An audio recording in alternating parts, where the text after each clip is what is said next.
नमस्कार. तुम्हाला दमा किंवा अस्थमाचं इन्हेलर चालू आहे, पण तुम्हाला त्याचा काही आराम पडत नाही आहे. कदाचित तुमचं औषधामध्ये फॉल्ट नसून तुमची घेण्याची जी पद्धत आहे ती चुकीची असू शकते. कारण की 70% जे भारतातील जे लोक आहेत ते इन्हेलर चुकीच्या पद्धतीने वापरतात.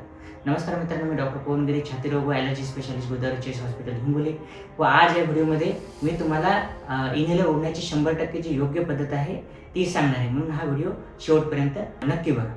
तर सुरुवातीला आपण इन्हेलर ओढताना कुठल्या कॉमन चुका आहेत त्या जाणून घेऊया. जसं की इन्हेलर आपण सुरुवातीला ओढण्याच्या अगोदर शेक करायला पाहिजे, ते हलवत नाही.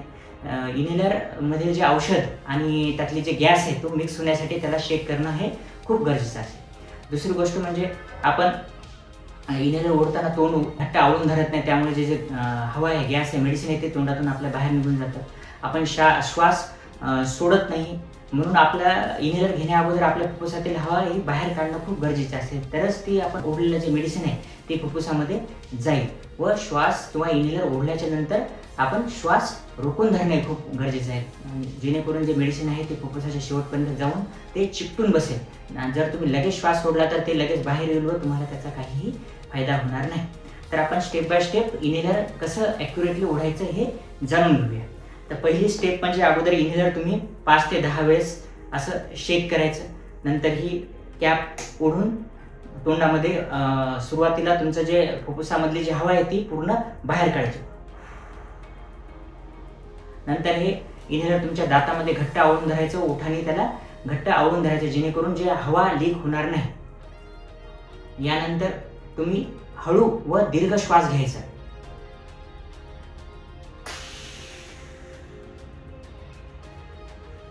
व घेतल्यानंतर तुम्ही हा इन्हेलर तोंडातून बाहेर काढायचा व 5 ते 10 सेकंदासाठी श्वास रोखून धरायचा, जेणेकरून तुमचं जे इन्हेलर मधली जे मेडिसिन आहे ते फुफ्फुसाच्या शेवटच्या कानाकोपऱ्यापर्यंत जाईल व तिथं चिकटून बसेल. व त्यानंतर नाकातून श्वास सोडायचा. व हे केल्यानंतर सगळ्यात महत्त्वाची टिप म्हणजे तुम्ही इन्हेलर ओढल्याच्या नंतर लगेच 30 सेकंदांनी किंवा 1 मिनिटांनी नॉर्मल पाण्याने गुळण्या करायच्या, जेणेकरून हे मेडिसिन तुमच्या घशामध्ये चिकटल्यावर तुम्हाला थ्रोट इरिटेशन होऊ शकते किंवा कधी कधी फंगल इन्फेक्शन होऊ शकते. तुम्हाला जर 2 पफ घ्यायचे जर तुमच्या डॉक्टरांनी ॲडवाईस केले असतील तर 2 पफमध्ये तुम्ही कमीत कमी 1 मिनिटाचं अंतर ठेवा. हा व्हिडिओ खूप महत्त्वाचा तुमच्या मित्रमैत्रिणीपर्यंत पोहोचवा. चॅनलला लाईक करा, सबस्क्राईब करा. धन्यवाद.